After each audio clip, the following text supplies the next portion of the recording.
What up, my freaks? RuinusInsight here with part 21 of my Total War Warhammer 3 modded Alberic de Bordelot, Fay Enchantress Old World Classic campaign. So as we saw last time, we took to the seas, not the high seas, as we were still hugging the coastline, of course, but to duel or fight the vampire coasts twice, as well as the Blessed Dread and Dark Elves. Of course, both of these factions remain, and we will probably have to engage with them both as we proceed, but, well, that's what we want, so I'm reasonably happy about it. Now, between the episodes this time around, I went ahead and did two things, or added two mods to this particular run. The first, by popular demand and or request, was a mod that increases the allegiance that we gain per turn, as otherwise it's going to take forever to get a few of the units that we want on field, and we may as well just get them as fast as possible. Now, the reason I don't usually use those types of mods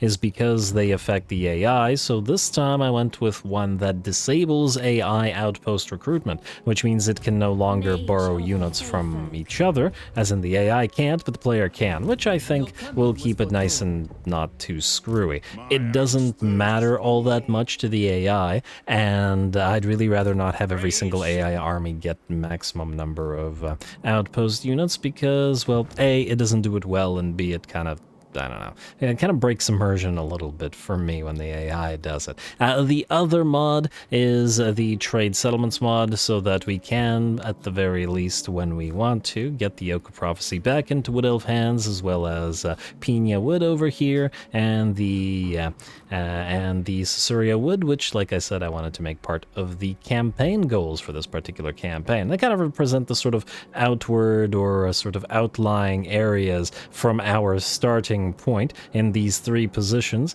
that we may want to advance towards to sort of finalize the campaign. Well, of course, you know, fighting everywhere we can. Anyway, speaking of fighting, I believe we have one last thing to do this particular turn, which we didn't have time for last episode, and that's another fight with Gotrek, Felix, Ogres, and what remains of these peasants. I actually had forgotten that they were so badly damaged, but it's not like this is all that many orcs, and I don't imagine we'll have too tough a time. Yeah.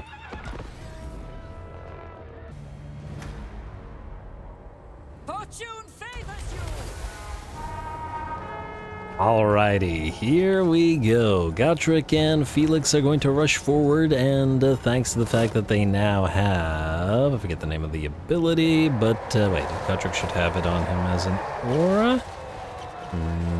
Committed Blood Oath, a 0.2% heal, meaning it is a double the heal of a regeneration. My point being that the enemy can surround the two all they want. Basic troops are not going to be able to kill them, and neither is the war boss, I take it, while Felix does not have the mass to break through the formation of black orcs and biggins and whatnot, and Gotrek certainly does, and together with a paladin closes the distance with the enemy war boss Garsnag, who is going to book it on out of there with like 2% of his HP remaining. Luckily, we can send the paladin on Pegasus after Garsnag to take his head, while the fight as yet continues.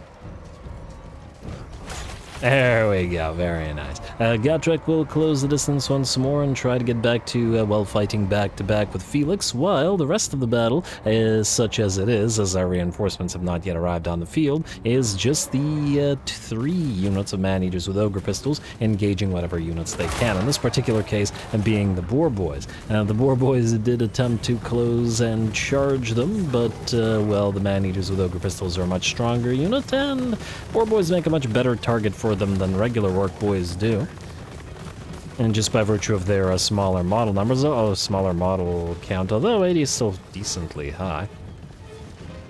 Nonetheless, the boar boys are slowly being picked apart, even if there is a little bit of overkill going on. And after they're done, we can always close the distance and hit the biggins in melee instead. Gotrek and Felix and the paladin here. What's her name again?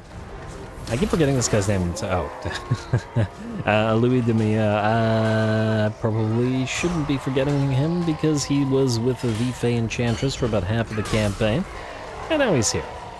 Not that he's doing a bad job. I forget, what aura do you have? Oh, you have the overzealous defense thing. If you're with Gotrek and Felix, an actual armor aura would be potentially nice. An armor aura or a defense aura or even an attack aura. Well, actually, no, they have plenty of attack, but certainly something to think about. Anyway, the Biggins have been torn to shreds by the looks of it, and by the ogres. While Gotrek and Felix continue fighting, they are still surrounded by 2 mobs of Biggins and the Black Orcs as well, but have taken so far no damage effectively, just once again by virtue of being able to out-heal it. And it looks like some of the enemy units are going to peel away from the army and surrounding Gotrek and Felix and will instead move towards our reinforcements, but sending off like a third of your army towards our reinforcements seems like a bad idea, or at the very least, I doubt it's going to end well. In the meantime, the enemy's right flank is being absolutely crushed by the 3 units of man-eaters with ogre pistols. And they've destroyed 2 units and will now run down 2 or 3 more as they seek to destroy the enemy orc error boys, running and gunning, and then obviously moving to get stuck into melee. Alright, and here the defenders of the Fleur-de-Lis have arrived, crashing into an enemy unit of boar boys. The Regiment of Renown Knights Errant are anti-large, unlike the usual anti-infantry Knights Errant, and thus crush the boar boys pretty handily, before doing the whole, I was about to say hammer and anvil, but really it's hammer and hammer thing with the man-eaters with ogre pistols to crush a unit of orc error boys. Speaking of errors, the peasant bowmen have drawn into range and are firing over the heads of their peasant comrades there. And we'll soon take out those units that have peeled away to attempt to sort of see off our reinforcements, clearly and effectively. And it looks like the battle is just about ours as the bounce power shifts to 90% in our favor. And hey, look at that, there's an orc shaman out there. And Gotrek, Felix, and the Paladins still in the fight, still effectively all at full HP. If it wasn't for the fact that the Gotrek and Felix did not... I've said Gotrek and Felix so many times, it's lost all meaning. The dynamic duo here, if it wasn't for the fact that they didn't have horses, they would actually be a solid choice for the companion of Quenelle army, just because, well, healing everybody around them, or at the very least 4 units, would be decent. But all good. At the very least, Gotrek should be happy. This is certainly a target-rich environment for him, and every single Black Orc is a challenging foe. Even if the game doesn't make it seem so. At the very least against the hero. Anyway, the shaman has actually now decided to move into the fray. The AI likes to do that when it is under threat, and our ogres have destroyed everything else as well. Our reinforcements have destroyed those units that have moved towards them, and now it's just a matter of time. Time to actually cast a few spells, even though the enemy had been blobbed up around Gotrek and Felix. I don't like to take advantage of that and cast damaging spells, but here we will take the advantage of the debuff. Cripple those units that remain down to basically 0 melee defense, and with the morale shock of that charge, give the battle to us. A lovely little fight.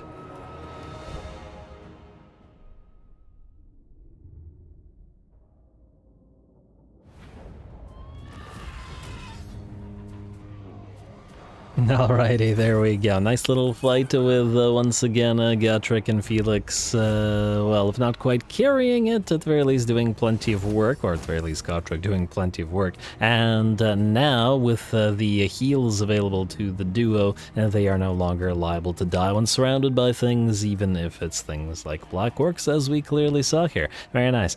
Free Sword of Might, and I assume free... Oh, only 1 item with plus 100% drop chance? Come on, game, come on. We'll occupy the place. Hero, Confident Attacker, there's that sort of might that we don't want and we'll turn into something else hopefully at some point, and Scarecrow Banner for Renee, yeah, hold on to it, I don't know if we're gonna put it somewhere else. And, we did gain something, Surian's Locket. Nope, that was for an errantry against the Greenskins. Now, you, Renee, are going to move, or at least attempt to move towards Kypros. I preferred to go to Vidovdan and try to get there before these guys did, but it's not happening. And especially with the orcs liable to attack Kypros, but frankly if they do, they're going to take it anyway, so there isn't much we can do about it. Now, since we have the additional allegiance mod, can we get an alliance? We cannot get an alliance. What about if we join war against the Bloody Hands? Still no. Okay. I'd like to get a military alliance with Tekla so we can have access to more of his units. We'll just have to wait and see if we can make it happen. Oh well, and I do believe that's it for this particular turn. Well, actually, you know what? Let me just see here. 1 second. You were reset. And Theodoric de Brigand was reset as well, but Adelard, I believe, was not. No, he has Worshippers of the Grail, but now that we know that he's an artillery lord, he doesn't need those anymore. So we're going to reset him and get ready. He'll be up in 3 turns. We'll have our artillery ready in 2, but of course we'll have to build some other troops for him as well. Though admittedly, some troops are also being delivered as new units are moving to the hub. I believe he also buffs Knights Errant considerably, and we could get some foot Knight Errants to sort of guard the artillery pieces, potentially. Some along those lines. Since he has the heaviest, buffs for them, just double checking, it would make sense to use them there. No, I think we're all good. Alrighty, well then, I believe we're ready to end the turn and see if we can't get attacked anywhere. I'm interested in seeing what the mask does, whether she falls for the Pina Wood sort of situation that we got. Outpost upgrade available. Let's skip that for now.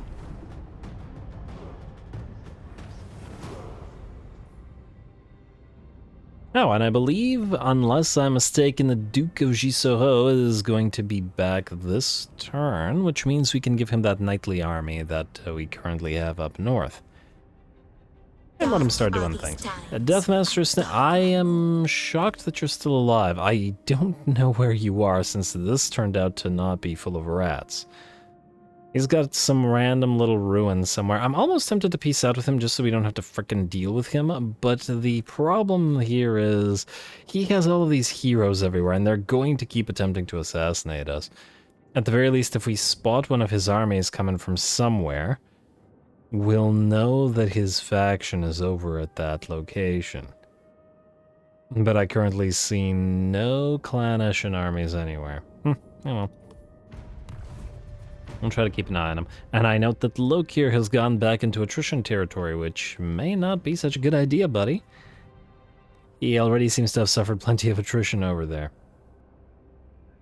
As in last time, which, as we found out last episode, explained why he didn't advance towards us through the Masks territory. They're kind of working against each other, but that's kind of, it's kind of what happens when you ally with Chaos. And the Dark Elves allying with Chaos being one of my pet peeves in this particular game. Frankly, they deserve it. Anyway, Bone Rattlers is attacking Ostland. Yeah, sure, why not? Whatever. I don't really care that much about Ostland. But at the same time, we're not going to randomly break the agreement, and who knows? We may need some of their units at some point. Who knows what they've built and what things are? Huh. Interesting. So the mask does not take Pina Wood, only stacking it and then staying right beside it. Hopefully we should still be able to attack it, though the fact that Siegfried is still here is a little bit annoying because the auto-resolve does have a tendency to hurt us, and the mask has a pretty darn solid army, generally speaking. And the mask herself is rather difficult to deal with. Anyway, Confederation, Crooked Moon, Rotguts, Red Fangs. I don't care. Bone Rattlers will have fails, and new regional power. World Walkers, Black Venom destroyed. Chivalry for Alberic, sure. Ready for duty. Technology researched. More Mela defense for Battle Pilgrims. And another student, fair enough. Servant, also fair enough. Alright, let's pick a new tech. We're at 10,000 Chivalry again, so we may as well keep going through these, and we'll go with Unite with the Fay. Faction-wide plus 10% spell intensity. Certainly not something I would say no to. Right, I forgot the Deathmaster Snitch still had a stack running around. And these guys are gonna keep trying to assassinate our heroes. I guess we could ignore the steel tech and try to assassinate them back, but the chance to succeed is not very high. Even with a rank 16 with wound maxed out. What about the other hero? Again, it's not very high. I probably shouldn't just leave Snitch there. Snitch can I wonder if he'll global recruit or if he'll just stay as he is. Oh, look at poor Luke here. Suffering attrition as he goes. Matahari, go here, please. And Tech Thief, you can still steal tech while we're here. Actually, wait, can you level anything? Let's get Block Army. May come in handy in well, shortly. Fay Enchantress. We should be starting with you. Now, oh wow, we can reach Grenstad from here? That's quite interesting, but I think we can't go to Grenstad and Doom. At least I doubt it. Doom isn't that far. You can't reach it, though. Yeah. So we'd have to reach it with the Fay Enchantress. I guess we could go south briefly and then north again. Who's here in the ruins? St. Dromar.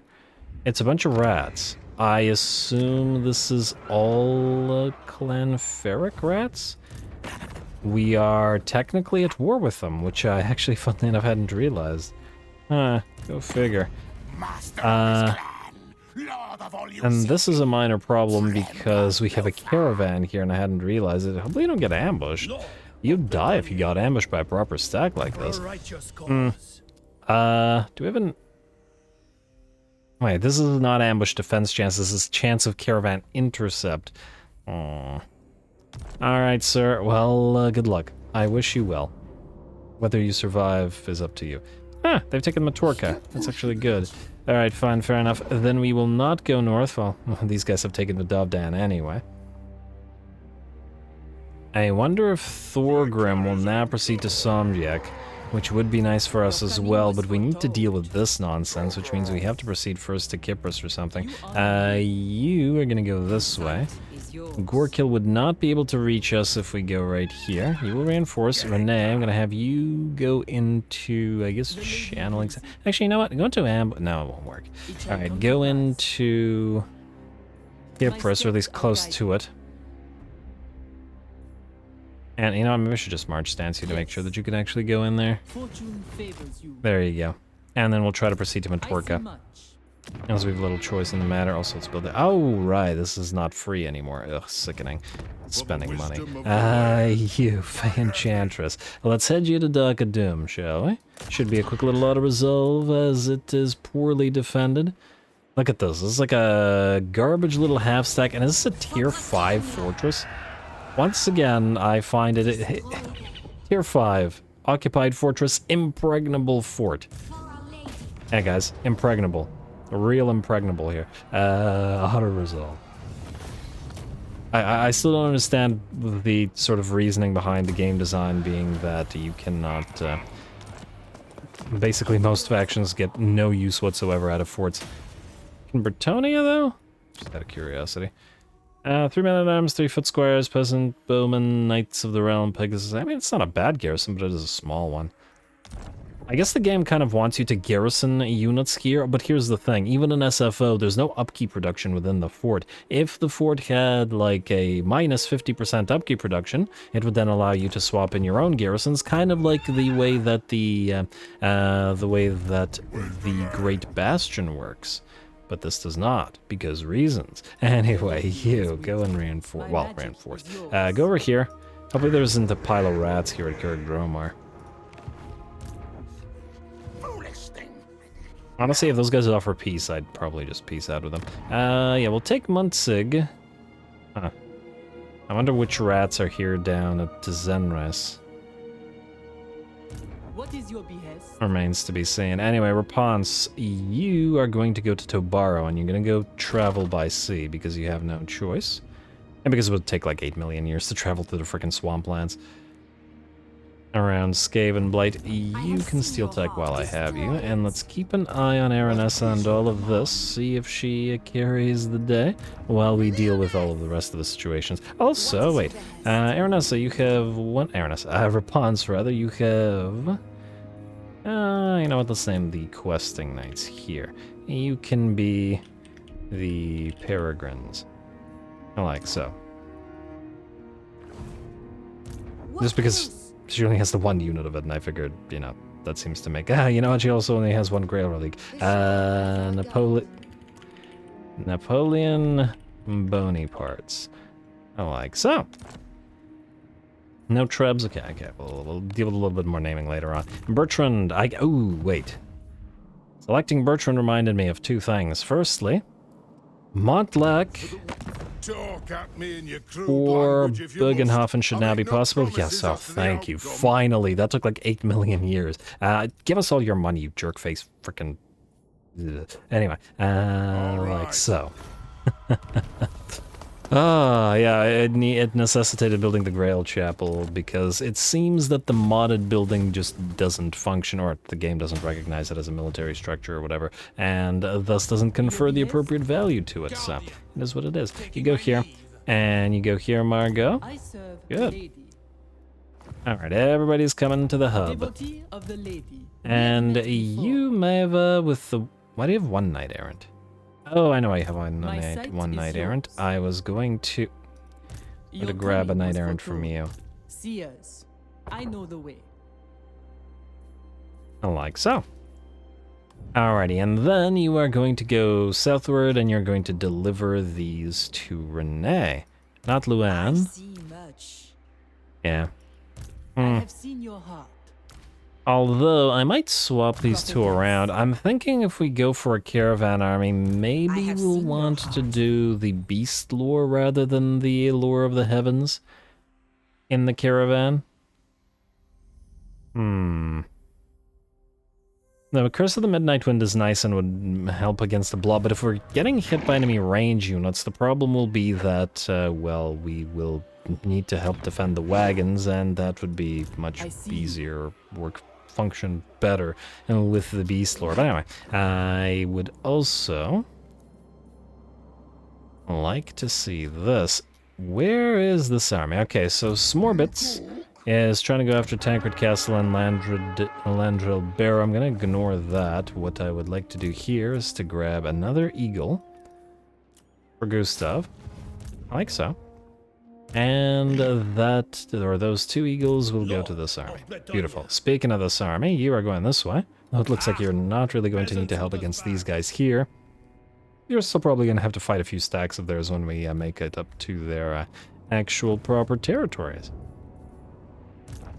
And I guess we'll have to just have Gustav move to deliver the eagles. Then we will proceed to Grungzint. You are at war with Kuhan, Continental Exarchit, and Carrick Ziflin. We no longer care about asking to join war. You know what? Make the dwarves pay us more money. For making us wait. Skull Smashers, give us 1,500. There we go. Like so. Then, Bertrand, we're going to have you besiege Grungzint, and I'm 99.9% sure that the enemy will sally out here. Yeah. Based on this, and ooh, 3 Black Orcs and 4 Biggins, 4 Orc Boar Boy Biggins, a Giant, and a Ragnarok. This is actually going to be a toughie. Okay. That's what I like to see. Alright, let's get the siege equipment up and running, but we should definitely have the fight. In that light, we should also level up. You can have Retinue Physician at the very least, and you don't have the, bonuses when defending. Let's get you balanced. Decent likelihood that you get targeted by stuff. The maid, you are, or the damsel rather, Maid Marion, you are going to, I'm gonna say, get another point in Shield of Thorns, we use it constantly. Same with Earthblood, an emergency Flesh to Stone, and then Aura of the Lady. You already have Esteemed Combatant, which is the thing that I was talking about. 2 leadership really isn't all that much. I can say Retinue Trainer, though obviously it's not going to help in the actual fight. We should oh, you know what? We should try to reach Log Bridge Training for this. Perfect Balance gives us solid 8 melee defense for, well, at the very least, the heroes for now. Eventually we'll have the Aspirant Hoods and stuff, but right now we don't. 2 more points to spend. Either missile damage or melee defense. Gonna have to go with melee defense there. Log Bridge Training. And, actually, let's go grab We Are the Elite 10 Retinue Trainer. Lovely. As for Mr. Bertrand himself, anything else that's critical to buffing your army? Definitely basic training. We don't need this, we don't need this, and we don't need this. Wait. No, we don't need that. Looks like we're good. We can get Peasant Proficiency to buff the Arimo. We can also... I mean, I'd rather give them a little bit more ammunition, so yeah, why not? Let's go with that. Anything else we want to do here, or are we good? Well, I mean, we can't end the turn yet, so we're just going to have to wait for these guys to attack. I think we're okay. We can give them some names, but we can also do it later. I'd like to get another fight going. Franciscus Demia, you guys. Okay, so you are in a kind of interesting position here. Pina Wood has recovered some of the units. I would like to, just in case, have you block this army. Nope, you will not succeed. Alright, well then screw it. Go past this place, go to Varan. I want to see if... Aha! There's another army here, but it probably won't be able to reach us in time. Out of the question. Out of the question? Really? Yeah, gonna fail again? Frickin' okay. You. You're definitely using range units because you have bowmasters. So let's keep going through peasant proficiency, at least for now. We'll have you reinforce. And we'll level Franciscus and then deal with this thing. Ugh. Man, I really don't want to manually fight this because it's a waste of time, but I think we have no choice but to do so because we need our full strength in order to take on the mask here. Let us go here for regrowth. Actually, you know what, I lied. Let's go for Dwellers Below. Dwellers Below and regrowth. At the cost of Arcane Conduit, though? I'd like to be able to overcast either one, depending on the situation. I'm gonna say Dwellers Below. I would fully expect a super buffed Demonettes to tear through our infantry lines, so I think we're gonna need it. And the Royal Hippogriff Knights have their work cut out for them, trying to stop the Seekers, or Heartseekers in this particular case of Slaanesh. I no longer know what exactly your army is going to look like, so your points don't really matter over much. Let's grab the Blessing of the Lady, and we already have basic training. Lionhearted is a decent pick, so let's go for that. We don't care about the anti-range. You have been waiting to get Healer into Light of the Lady, and that's nice. Alright, then. We're going to have you... I was hoping that we could get around Siegfried here and then move towards these guys, but apparently not. Go here. Will you back off? You will. Huh. Maybe we ignore you then. And go directly for the mask. There at oh, you have a zone of control. Oh, you piece of garbage. That is unfortunate. That is really unfortunate.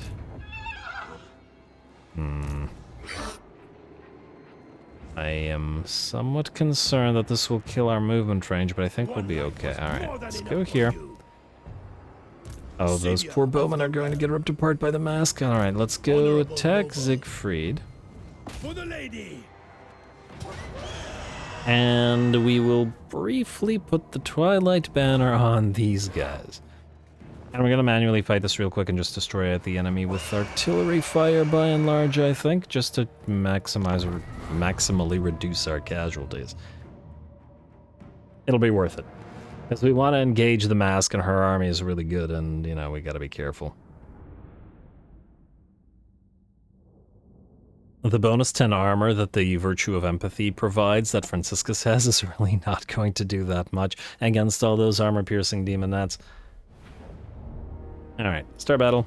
Let's back off a little bit. I want to make sure that you guys are in range, but also keeping in mind the fact that these guys will most likely move towards their reinforcements. You and you now have stock, which I find hilarious, and you can move forward in order to cast at the enemy. Let's do... this, and this.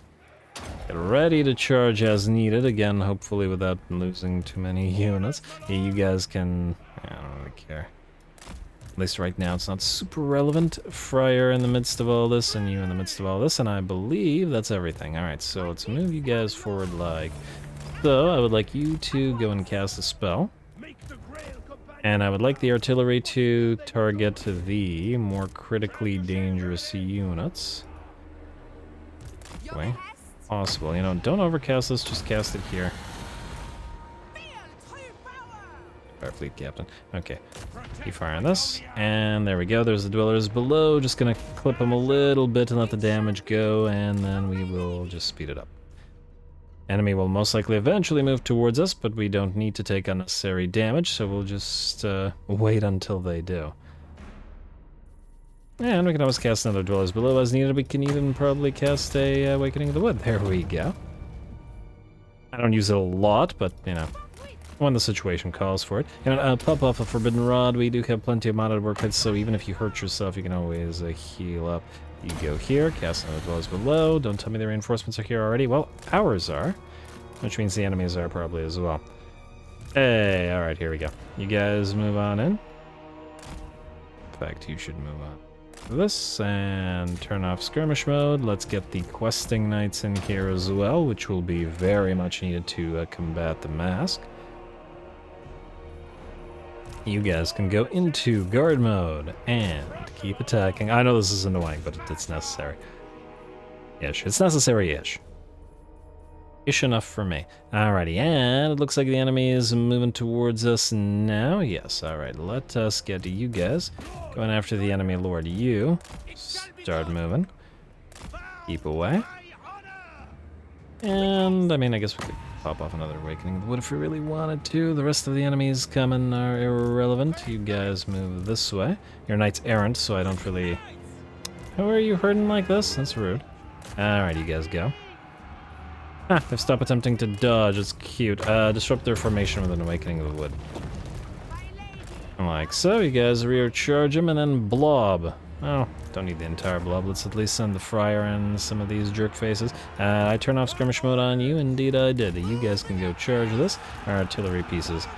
Fire on these guys. And I probably shouldn't... Nah, these guys can be allowed to melt away. It's fine. Alright, go, go, go. You. Don't auto-fire as yet. I don't trust it. Alright, one of the companions of Quenelle died. Which is a bit of a shame. Luckily there's supposed to be Grail Knights among the companions of Quenelle, so these are not normal questing knights, or at least there were by the end times. Alright, we'll make our own companions of Quenelle. I was thinking that would be sort of the theme for the Duke of Quenelle. Alright, you guys move up now. It's gonna take me forever to kill off those rotting Prometheans. But perhaps I shouldn't be surprised by that.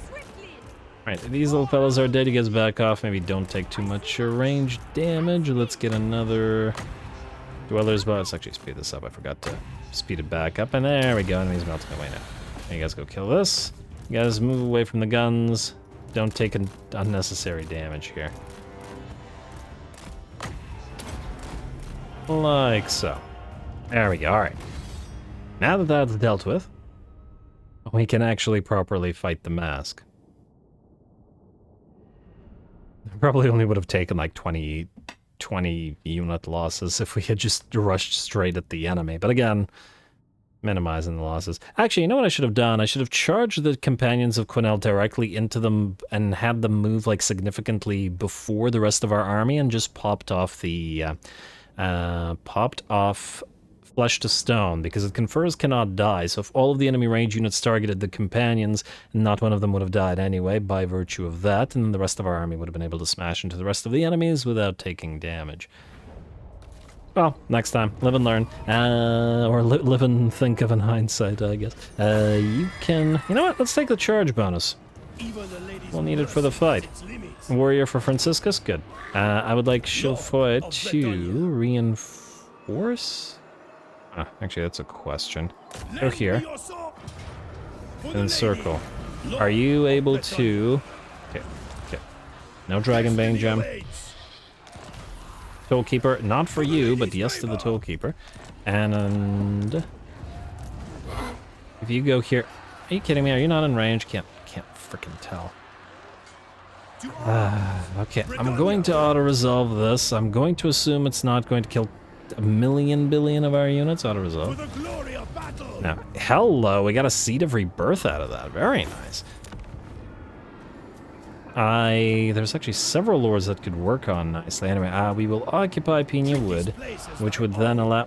Did you just get punted away out of the zone of control? Don't tell me we're no longer in range. No, we're still in range, but it was concerning there for a moment. Errantry Banner. Huh. That should really go on our Regiment of Renowned Knights Errant. I guess we'll give that to them later on, if I remember to. Benya Wood, your army has gained the Blessing of the Lady. Good. You can immediately go into Realm of Chivalry and then uncollect the income. And we will have to level again for this. Perhaps slightly annoyingly, but it is what it is. We do want that regrowth after all. I'm sure we can make good use of... Actually, there's nothing here I care that much about. Let's go for fanaticism. For the additional speed. At the lady's disposal. Always nice to have. And you don't need Lady's Mantle. Chivalric Code and stuff not helpful. You don't have a lot of highly ranked units. Headlong Charge. I don't know whether we want to make you lose your melee defense. However, you are on a Hippogriff. But will you stay on the Hippogriff? You probably will because we have a Royal Hippogriff Knight. Yeah, Squid, go for Headlong Ballet. How befitting. Increase your damage to the max for now. And then you, sir. Let's say basic training. Got to get that vigor loss reduction. Alright, now. Last game time. Hopefully she doesn't run. No, she won't. Okay, good. Errantry Banner.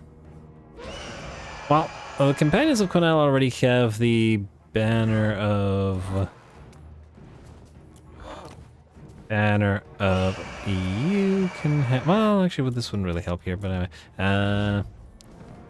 Banner of... Huh?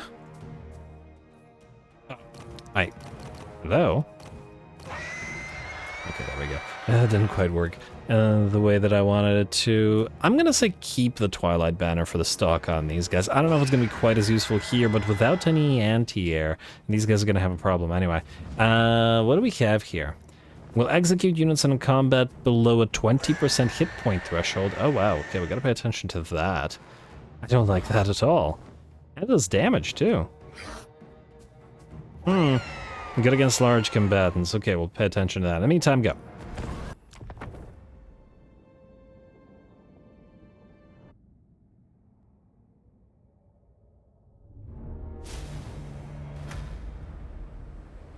The lady rewards valor. Show her that yours shines most bright. Alrighty, here we go. I was about to say, you're probably not hiding very well, but in reality, thanks to the stalking banner, you are. Anyway, we've prepared for this fight. Now all we have to do is actually win it. And from when I've previously used the Mask of Slaanesh in combat, I know not to underestimate her capabilities or those of her demonettes, which are very nasty. Even the basic ones up to 85 melee attack and plenty of armor piercing damage. And well, the weapon strength at least isn't crazy high at 47, so our foot squires have a lower melee attack, or weapon strength, well, and melee attack obviously, half as much.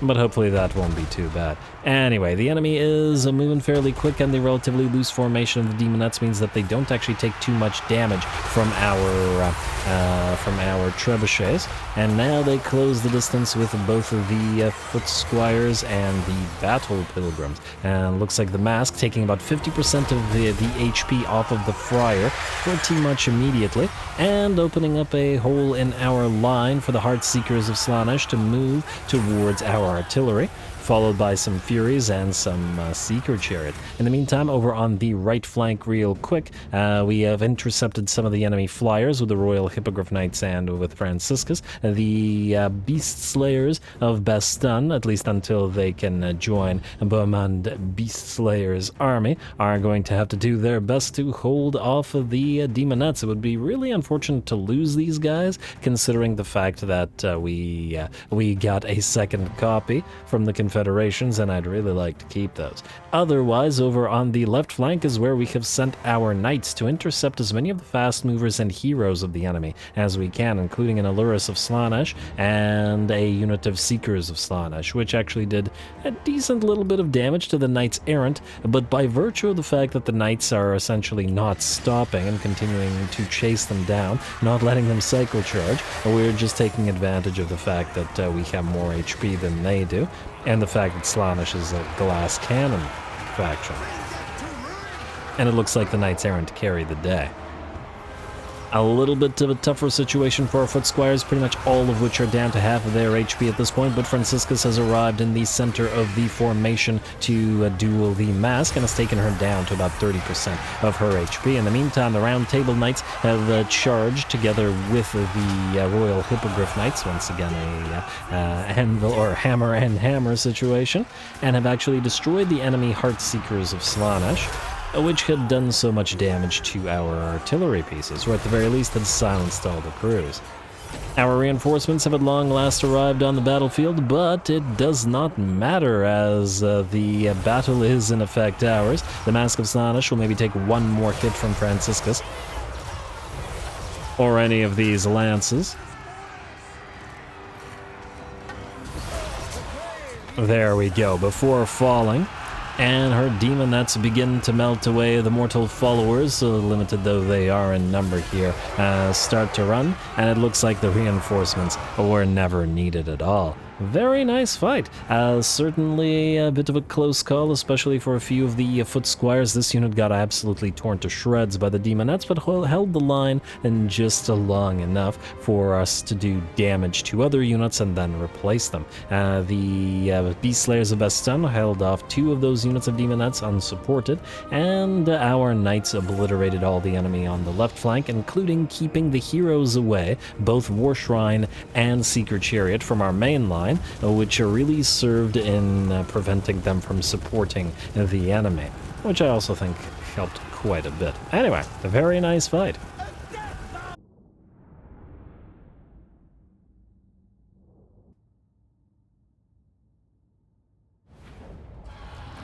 Oh, there we go. Definitely a close call, but a worthwhile fight to be sure. The enemy's entire army being a rank 8 and 9. Absolute tragedy to lose a rank 9 Seekers, Heartseekers, Seeker Chariots, and Exalted Demonettes. And, well, just the main stack in general. Well done, Franciscus, incidentally, by defeating the mask in a duel. Well, that certainly helped a fair bit. I got to say I was very happy with the Beast Slayers of Bastion. They didn't do a crazy amount of damage or kills, but they held back 2 of the enemy units of demonettes in the trees by themselves, essentially, for quite a while. And that really helped us out in, well, not allowing the enemy to mob too much of our backline. And again, credit to where it's due. The AI did a good job in attacking us and trying to destroy our army before our reinforcements arrived, which we didn't really get to use our reinforcements. So, great work. Alright, the mask will back off and...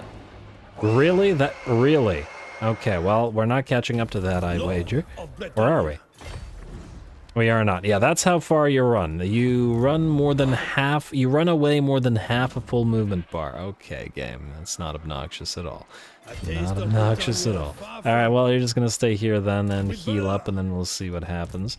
Mask will most likely try to retreat to her own territory, but who knows. Anyway, good attacker, and the rhythm is stilled. Vigor loss reduction, minus 25%. That's actually terrible, isn't it? Because you get perfect vigor at all times on pretty much every lord. Huh. And does this apply when you're in, like, I don't know, when you're in March stance, for example? Is there a reason that this would be a defeat trait? I guess the free bonus weapon strength or armor piercing weapon damage, rather, is not the bad thing. And hey, more court gestures. Good. Can't have too many of those. Luckily, there is no Slaaneshi corruption here in Pina Wood, so they didn't have the bonus 100% seduce units budget. Not that it would have mattered, because we have minus 100% thanks to those court gestures, or at least in this army we do. So we can completely counteract it here. And we completely, or more or less, counteracted it here. Yeah, working well. Anyway, Bertrand's besieging. Franciscus is now in a pretty good place. We have Clash of Demon Head. You know what, let's name these guys too. I think they earned it. Frankly, everybody in this army earned it, but, you know, a lot of the units in this army are being transferred to other armies, so you gotta deal with it. Anyway, you're gonna be Men at Alms. There we go. Very nice name, incidentally. I like it. I believe Night Shift, Sons of the Hamster, Monty's Pythons, and Round Table Knights, you are all supposed to become Knights of the Realm, because you are to be transferred. Huh. Go for it. Alright. They have earned it too. And just like that, this army got stronger, but to be delivered to Alberic. Speaking of Alberic, you, Camille, and you. Okay, so you're slightly higher level, eh? Alright, you know what? Go here. We should really sink Admiral Conmoval. He'll run away, or... What the heck? Oh, I misclicked. My bad. Conmoval, he's gonna run. We won't be able to reach Schmidt's Renegade's capital in one round, but that's okay. You go here. Alberic de Bordelot. Destroy the threat. Like so. Alrighty, and I'll resolve this. And so falls the Tower of Blessed Dread. You will go for execute captives here. And a free banner of eternal flame. Nice pickup. Not for you, but nice pickup. And then we will have you hopefully pick up this island on the way to Matlock's lair. Loot the carcass. I assume we can auto-resolve this. By the looks of it, we can. A little bit more damage than I'd like, but it is what it is. Take the money. Do counteract the money that we lost previously. Oh, does this count for errant trees against the Vampire Coast? Yes, it does. Somebody pointed out that it might when going after islands, which means that Vampire Coast is actually a very good choice for errant trees as soon as you have units that can travel by sea, or that you intend to put out to sea. Anyway, Malak's lair is well defended, so we'll have to fight there with what we've got. You, however, stay in San Luis for now.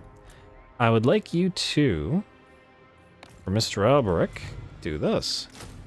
2 Oceanids, and we'll grab 2 more as soon as we're done there. And in the meantime, you will... Do we have extra units? By the code. Here's the thing. I want to send an army out to sea. And sending an army out to sea means getting cannons. Because Bretonnia uses cannons at sea. Fortunately, with the allegiance increase, we should be fine. Okay, so you have access to war wagons, but not mortar war wagons. Do you have access to mortar war wagons? You do. Okay. So, in that light, down here, I have seen your we heart. can... Alright. I guess we could use another lord to recruit temporarily. Alright, so you go in march stance outside of Kypros. They could try to attack you while you're in march stance. There are 2 of you. You know what? No, I don't like that. Hide behind the walls. I see my path. Stay there. We could do Brasov, maybe.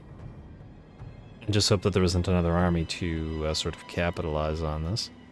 Alright, let's risk it. You are going to go into Brasov. We will grab a free prophetess like you.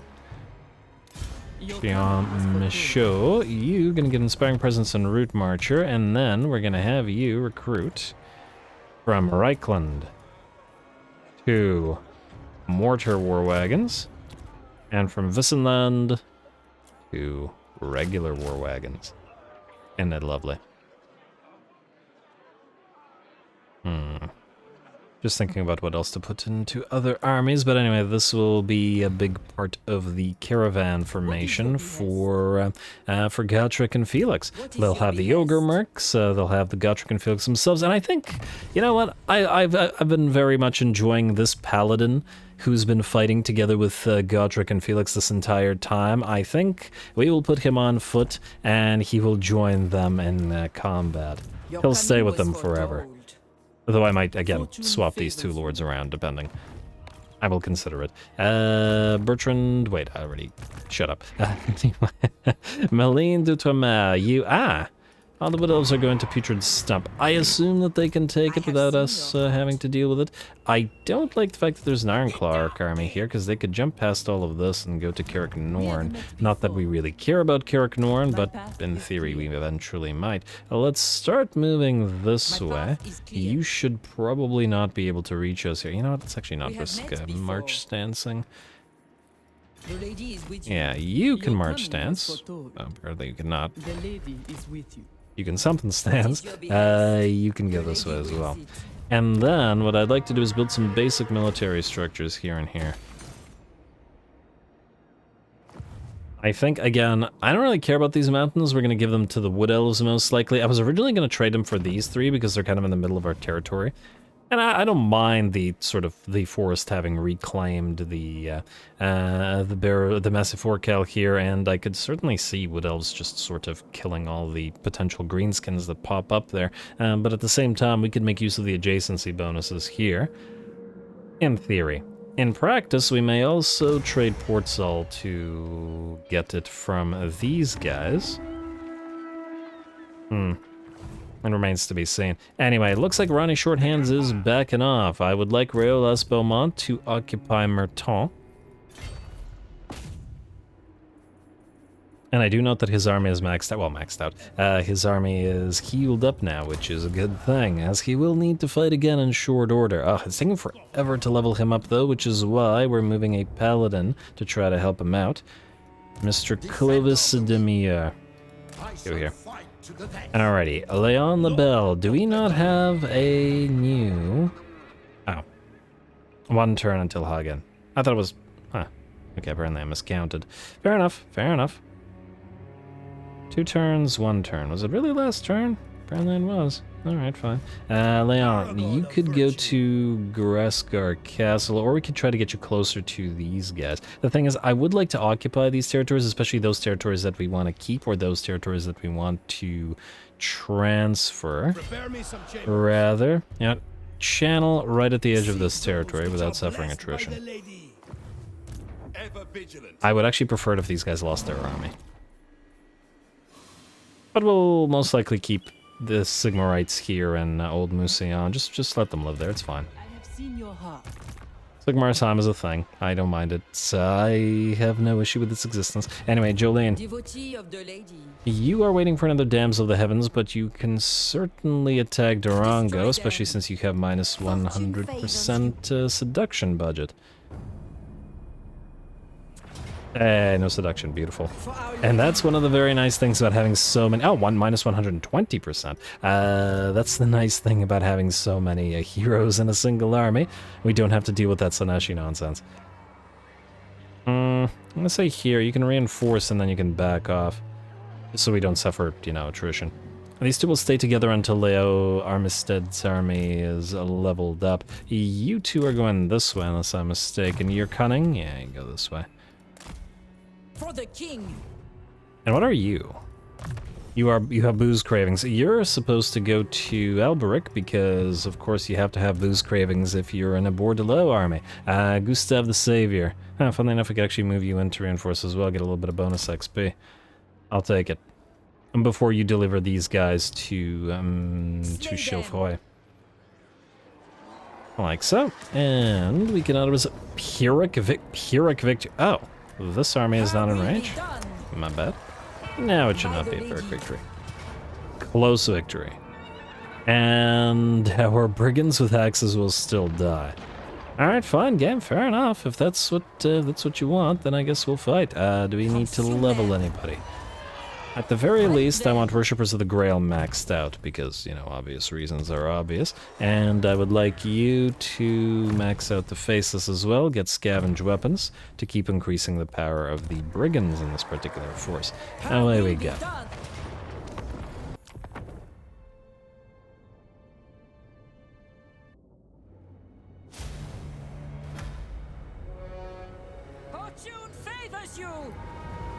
Alrighty, here we go. We've an errantry against Slaanesh here, so I suspect plenty more Slaaneshi to be fighting. Unfortunately, the Battle Pilgrims' frenzied attacks can be relied to fight with a sort of similar energy, or at least somewhat similar energy, in some ways, I guess, to the Slaaneshi. Anyway, we are not waiting for reinforcements, contrary to what the auto-resolve was saying. The Battle Pilgrims want to get stuck in, and that they will do. We will, however, use our flyers to take out the enemy towers as Slaneshi towers.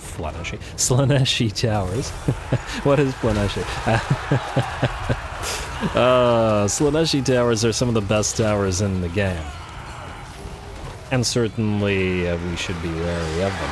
Anyway, the friars and the damsels close in. Once again, I like the damsels of the heavens in this particular army thanks to that massive -15 blinded effect on them, allowing us to do more damage with our battle pilgrims.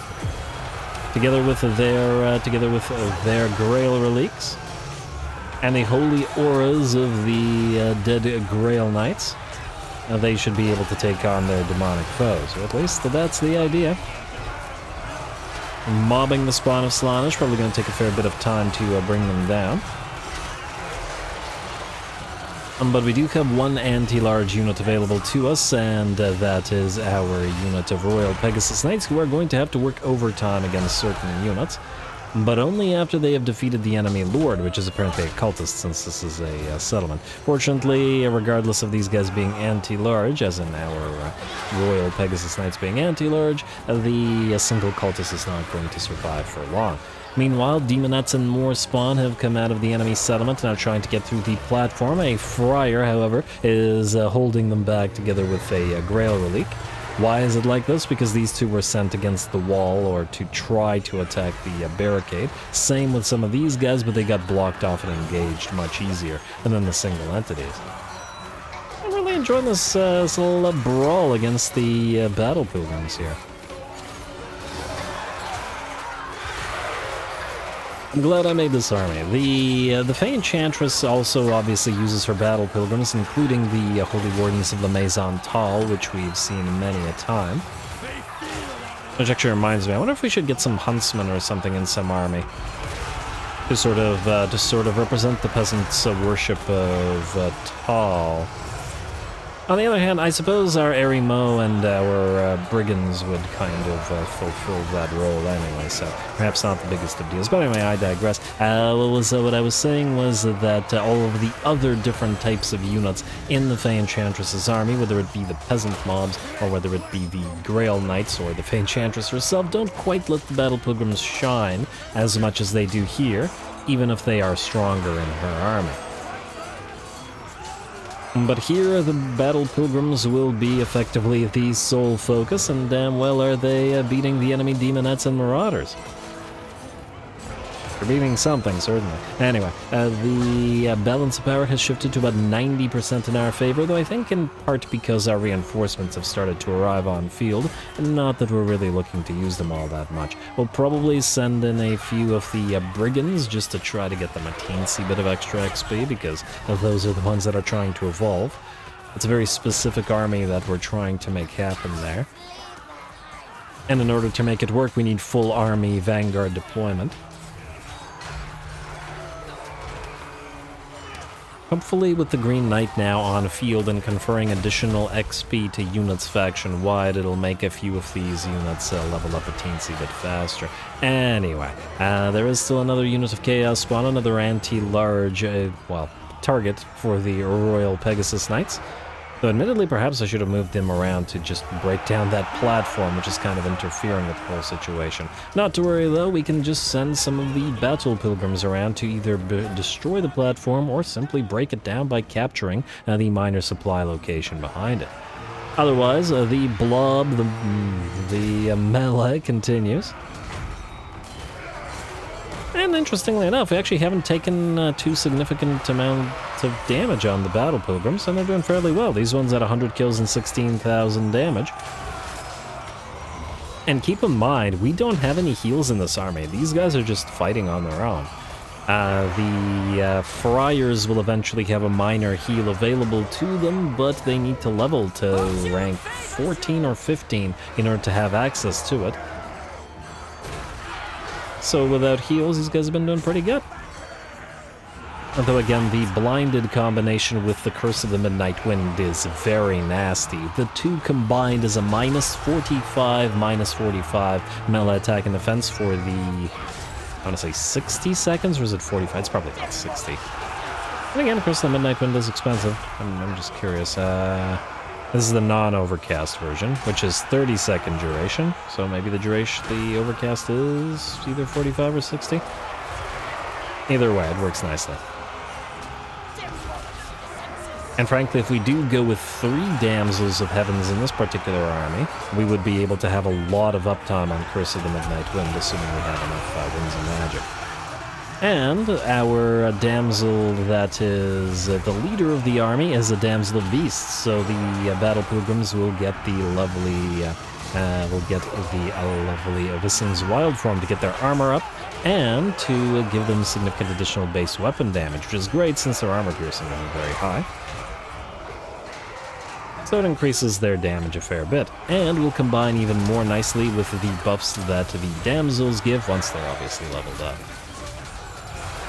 Either way, the brawl continues, but the balance of power is at, what, 95% in our favor now. The platform has been torn down to the key building being captured, and the enemy is now out of troops, completely surrounded by the Battle Pilgrims. And hey, we got a couple of the, we got one of our Crownless Lords, and I think a Faceless in here somewhere as well. Or is it Nameless?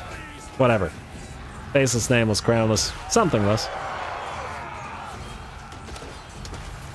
They're not less when it counts. Where it counts, rather. Anyway, with that, the demonic units melt away, and the devoted marauders of Slaanesh shatter, giving the battle to us just as the brigands arrive on field to cut a few of them down, and hopefully rack up a little bit of XP.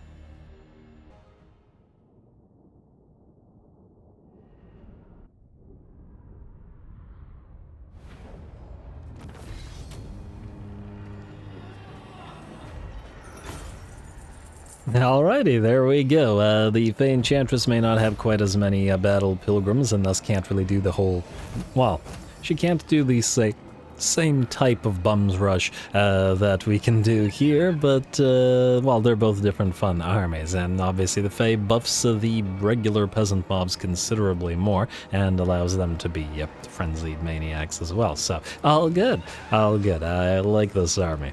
Hopefully we'll fight against some nice foes with them in the near future as well, but again, we do need to level them and frankly everybody else up around here. Occupy.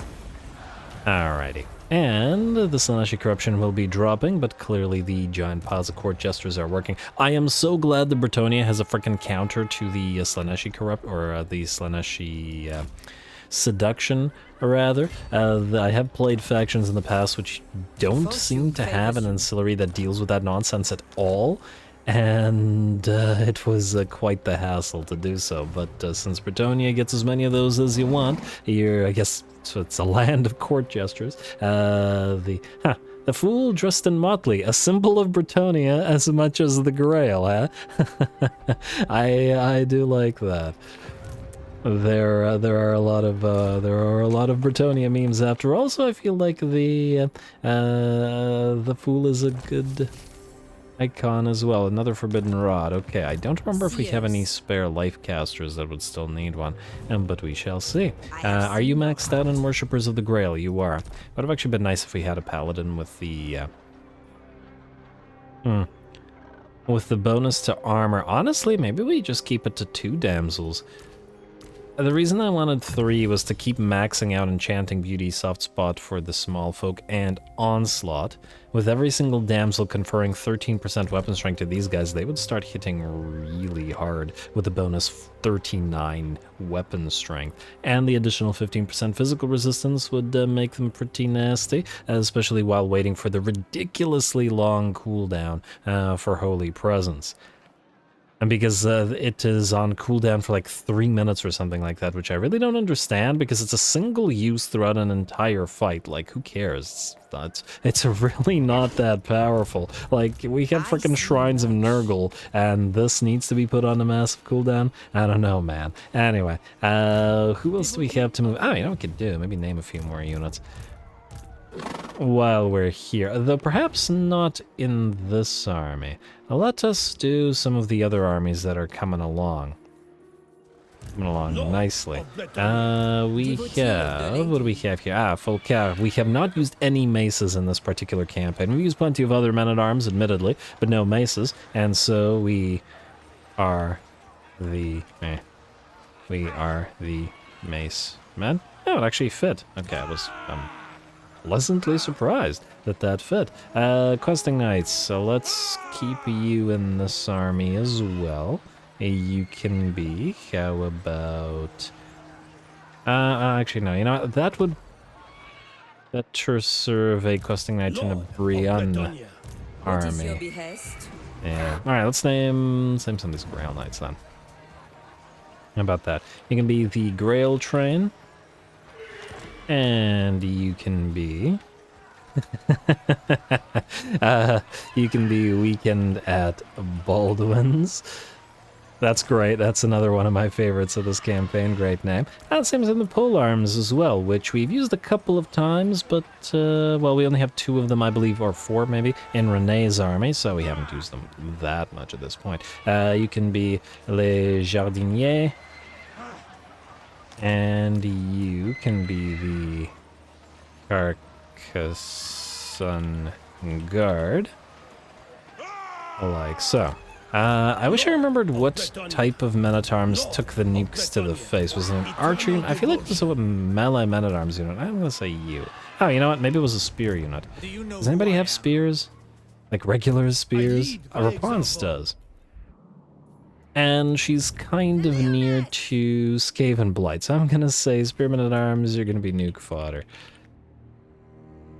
Because again, I don't remember which other type of, or which other unit took the nuke to the face. It happens, people. Sometimes you take a nuke to the face. Oh, actually, speaking of Rapunzel, you have no artillery. There should be an army or two where we can name a bunch of artillery pieces. And yes, this is important. Yeah, we got the kitchen sink here. Let's name a couple of you. I don't know if we're gonna stay in this army, but if you were gonna stay in this army, rather. But you very well might. Trebuchets, so you can be stone skippers. And you can be stone free. Like so. And I believe you also have a bunch of these things. Stone throwaway, and you can be joined by throwing stones band. Alright, that's good enough for now. It's good enough for now. Or that's good enough for this episode, I should say. Oh. Right, I forgot we built the Brigand Raiders in here. I did want to combine them with Mournfangs. They can be Wagon Bandits. Yeah, alright. Now good enough for now. Anybody else need to move this particular turn? Folka, you are waiting for Knights of the Realm to be recruited for you. Bemund, you are waiting for some to be recruited for you. Maybe if I remember what, we have... Oh, you're waiting for another Beastslayers of Bastan. You have your 3 Grail Knights. You could use 3 Erimo in your particular army, or 3 other range units, or we could borrow 3 range units in from the Wood Elves if we really wanted to. I'll think about it. Ultimately, it doesn't matter over much, but you're actually very close to being ready to go, which is great to see. Thieving Damsel, guess what you're doing? Go to Somjek, I guess? Behold the wrath of the lady. What are you doing? I don't remember who you are. Oh, are you returning to the hub? I think you're returning to the hub, right? You're determined? Yeah. To the hub you shall go, buddy. Everybody to the hub. And Daniel Mercier, you are a Virtue of Confidence. You are going into Tancred II's army shortly. However, we have a Lost Son who will be the caster for this particular army, and you have bolstered armor. Like so. And then Daniel... Oh, do we want 2 Lost Sons in this army? Maybe, I'll think about it. I want maybe 4 Paladins, 2 Lost Sons, 2 Grail Knights, and that's it. Just a half stack of elites. This is going to be the Companions of Quenelle, as in not the Regiment of Renown, the actual Companions. So we will need, in that light... Oh, you can build 3... You know what? Build 3 Brigand Crossbows, and then... start work on 2 units of Grail Knights. Oh, wow. Okay, you know what? It's going to take ages. Let's do this. And just to spare us a turn, get 2 more Brigand Crossbows. Like so. And then this army should be complete relatively quickly because, well, it doesn't need to be a full stack. Lovely. And we can send it off and see how well it does. You guys are joining various armies, but you need to actually get here. And we need to keep an eye... Oh, why did I summon you at Brust instead of Languillet? We have another Monster Hunter. Huh. One of you is a Monster Hunter already, right? Yeah, you. I guess the question is, do we want another Monster Hunter? Funnily enough, This does give you a massive bonus versus large in melee, but it doesn't help in range, which is where you would probably be working.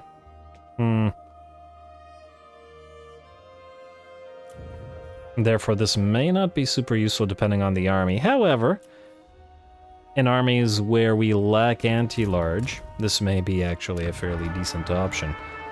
Do a larger monsters as well as heroes on mounts. So, you know what? Let's get another monster hunter. We'll find a place for them, I'm sure. Alrighty, and I believe that's all the tech thieves, because 2 of them are wounded. We will check diplomacy in case something here gave us the ability to trade with anybody. No, still Monte Castello. Pavona, this is all fine. Cetra's Revenge. Golden Order wants military access, or military alliance rather, but it's the Order of Lore Masters that I wanted. Cursed Troop wants peace. Oh wow, they were not happy about losing their main stack. Poor Mask. Alright, now we got buildings to build. That may shock you. Or you know what, we could also just go to the next turn and I will skip the building rank. Let's at least build the lumberyard and the landed estate here. Oh, and let's upgrade this for another faceless capacity. Yeah. And this is where, okay, this is down here where probably we're not going to get too much mileage out of the shrines of the ladies, which is why I started to build the Brigand base. You know what? Yeah. This is outside of Bretonnia. This is a good place to build all of these cut-purse camps and Brigand bases. And frankly, in the it makes sense to do this in the Border Princes and in the Southern Realms. It feels quite lawfully appropriate as well. Anyway, we'll just skip the building. I want another fight. At least one more fight. Ooh, Caravan, how are you doing? 1 turn until you've arrived. And you're waiting for rank 12 in 5 turns. Oh, I guess we'll find out whether those rats will attack this caravan. Which they were very, very well might. And if it does, it does. So I want to double check that there's no recruitment that we need to do with anybody, as in the allegiance type recruitment, because now that we have lots of allegiance, I gotta pay more attention to where we're actually putting it to use, but it doesn't look like it. So, skip, and turn. I had to consider the outpost thing, depending on who wanted the outpost, but it looks like we're good. Or at the very least, I don't remember anybody with whom we needed to build an outpost. Oh, right. Did I ever build the Kislevite outposts? You know what? We should probably spend some cash in order to do so. You really want that military alliance, which we will probably do, but I don't want to take your money because you'll die. I mean, granted, the 5,000 gold is probably not going to make that much of a difference, especially with all the cheats the AI gets. But I also don't really want to risk it, especially because there's a few Kislevite units that would probably work nicely in a few of our armies. But we shall see.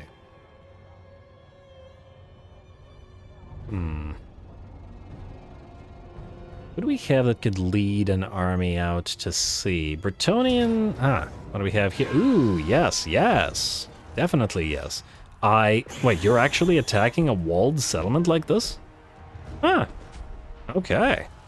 I'm very pleasantly surprised by this, I have to say. I would not have expected this. Alright, here we go. An actual siege, an actual defensive siege.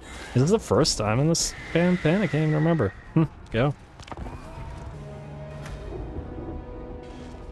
For the king!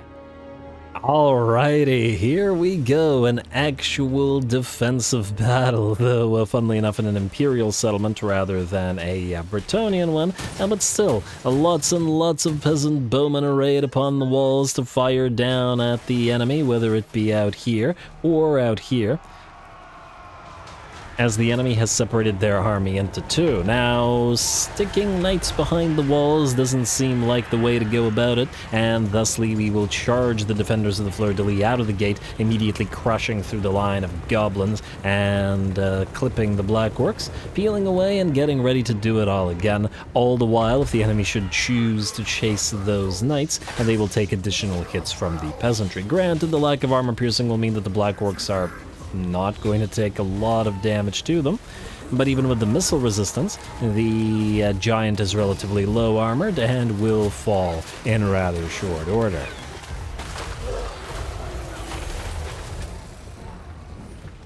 Lovely. And sieges can give you some really amazing shots. It's a little bit of a shame the way that the game sort of mishandles them in many ways.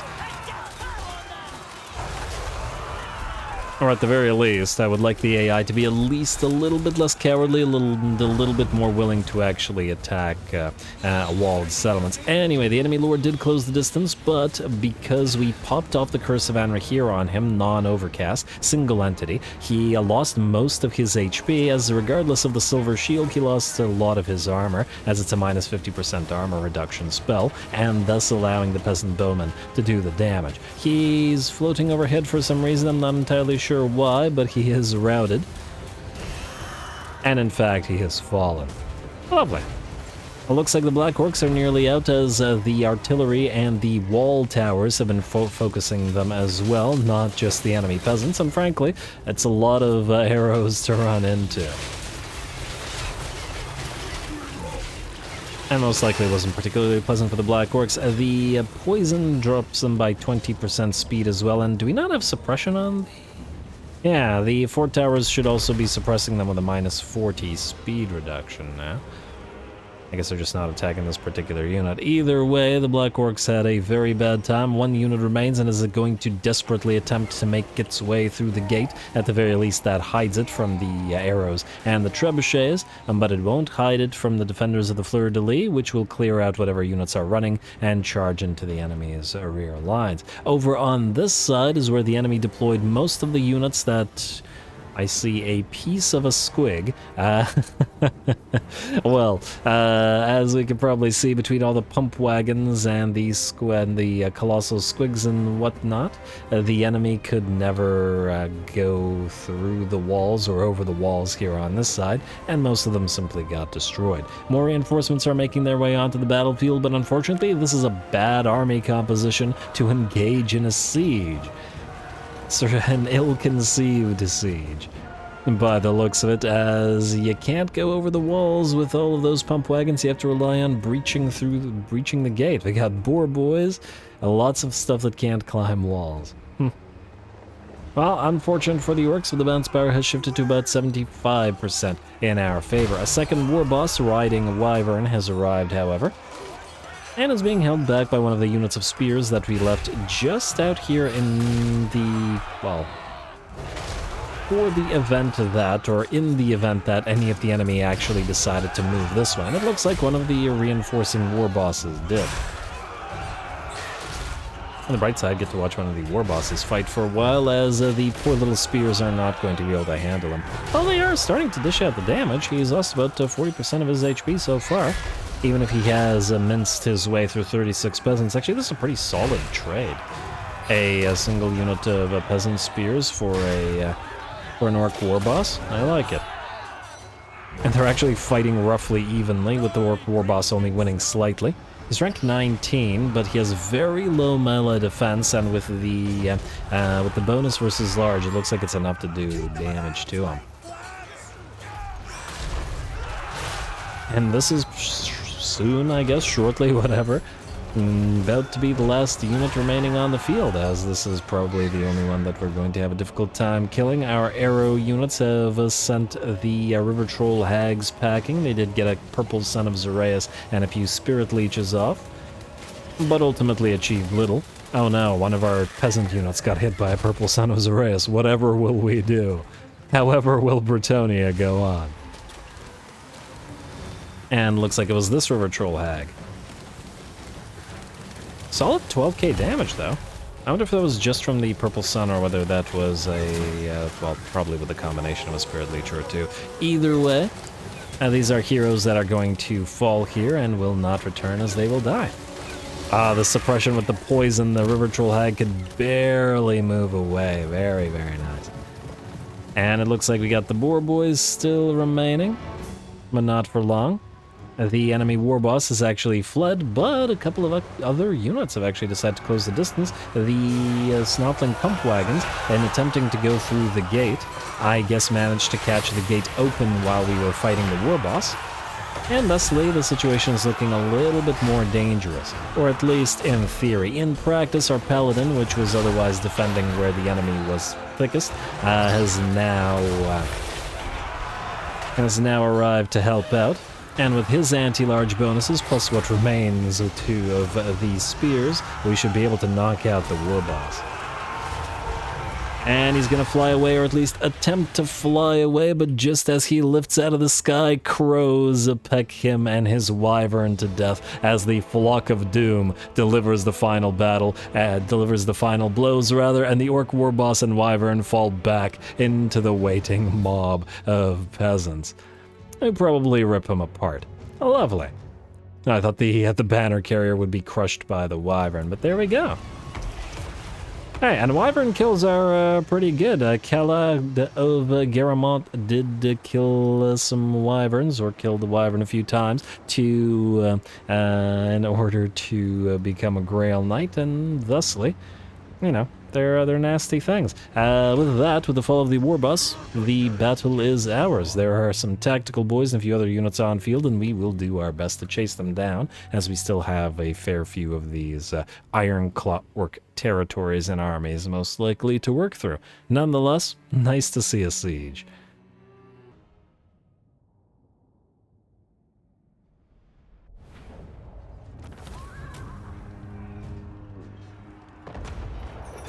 Alrighty, there we go. That was an ill-conceived attempt at a siege if I've ever seen one, but it was done in true Orky fashion. Being ill-conceived and just a sort of an attempt to rush the walls with no plan and, well, no effectiveness.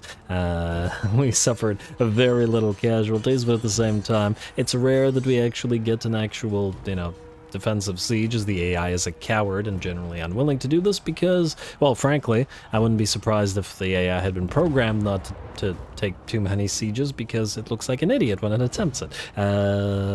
Similarly to a lot of the other times. But anyway, the enemy army by and large destroyed here, which is great as they won't be able to defend Somjek, and we will take the cash for our trouble.